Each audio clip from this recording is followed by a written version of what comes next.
Quando C.S. Lewis abordou a questão da justificação cristã, ele não estava simplesmente repetindo doutrinas teológicas. Ele estava tentando traduzir verdades antigas para uma linguagem que pessoas modernas pudessem entender. E no processo, ele criou algumas das explicações mais claras sobre o que significa ser justificado diante de Deus.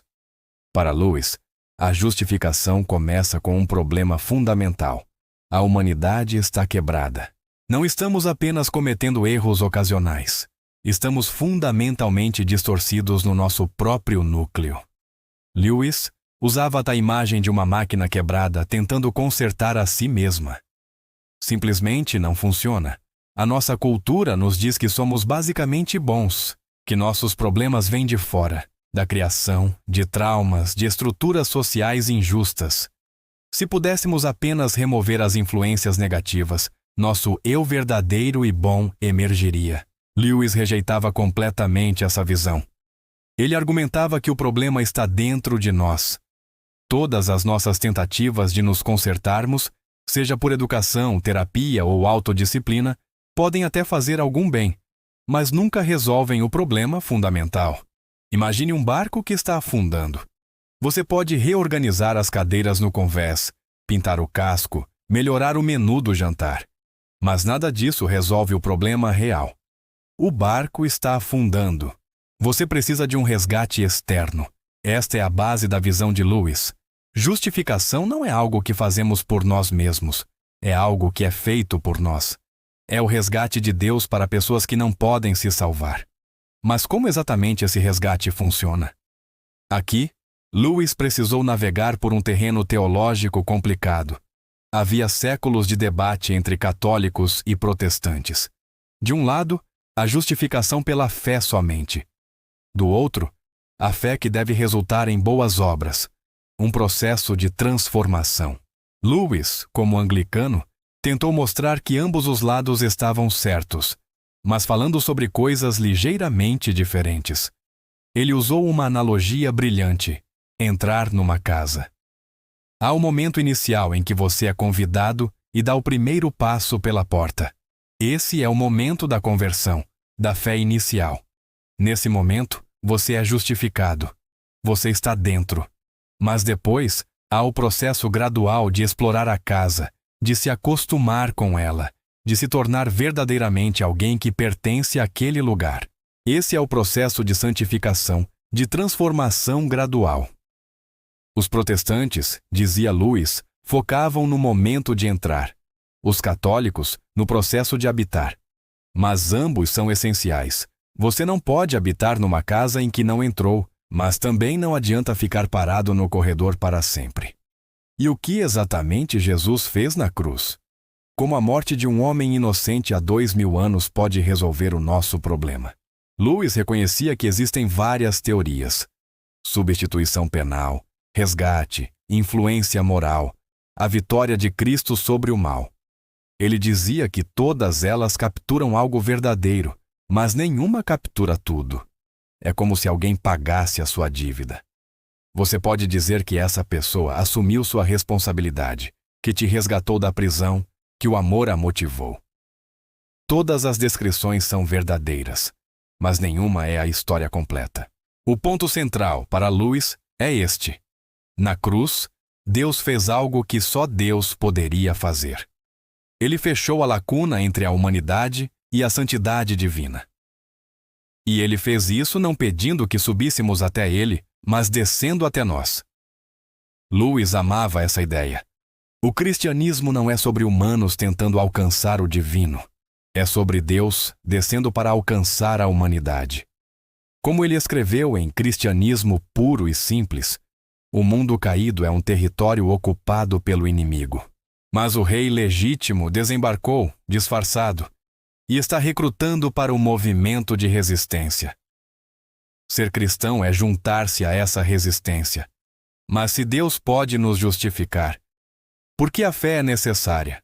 A resposta de Lewis é que Deus não pode simplesmente aceitar qualquer um no céu do jeito que está.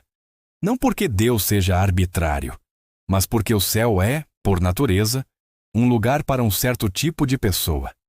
É como dizer que um peixe não pode viver em terra.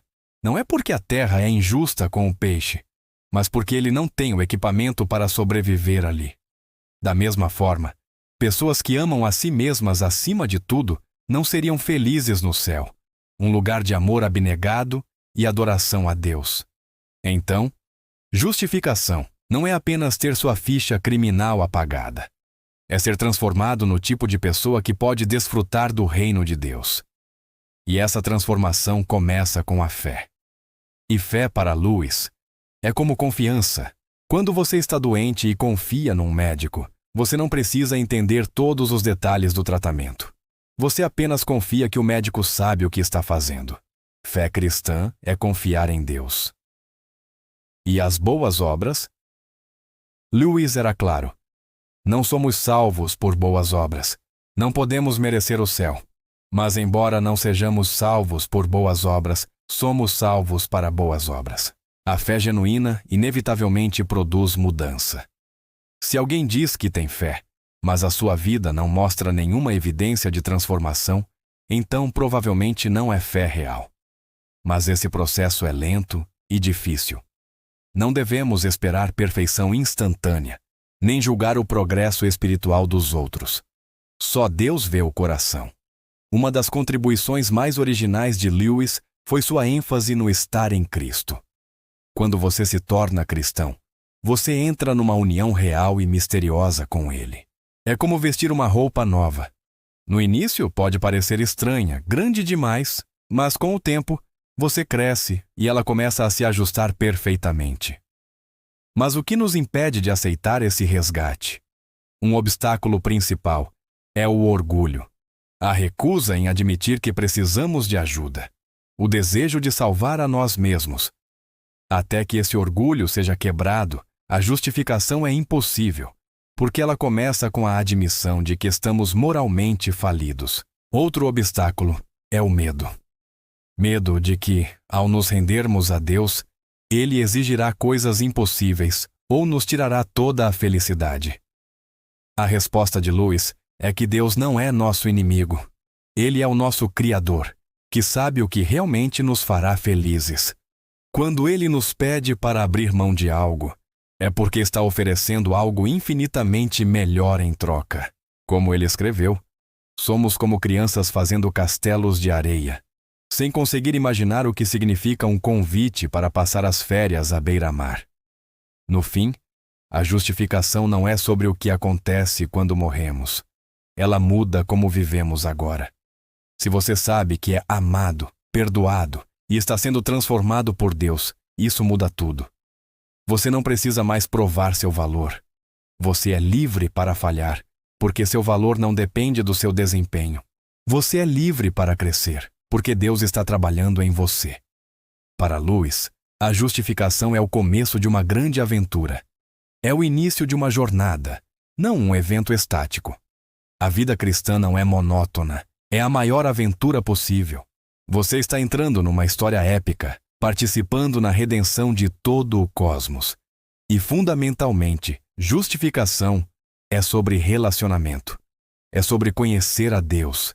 E esse relacionamento muda tudo. Você se vê como alguém que é simultaneamente pior do que pensava e mais amado do que jamais imaginou. Justificação, na visão de Lewis, não é apenas uma doutrina. É a realidade transformadora central da existência cristã. É a porta para a vida real e abundante. É o convite mais importante que você jamais receberá. Obrigado por assistir. Se este vídeo te ajudou de alguma forma, não se esqueça de curtir, compartilhar e se inscrever no canal para mais reflexões como esta. Até a próxima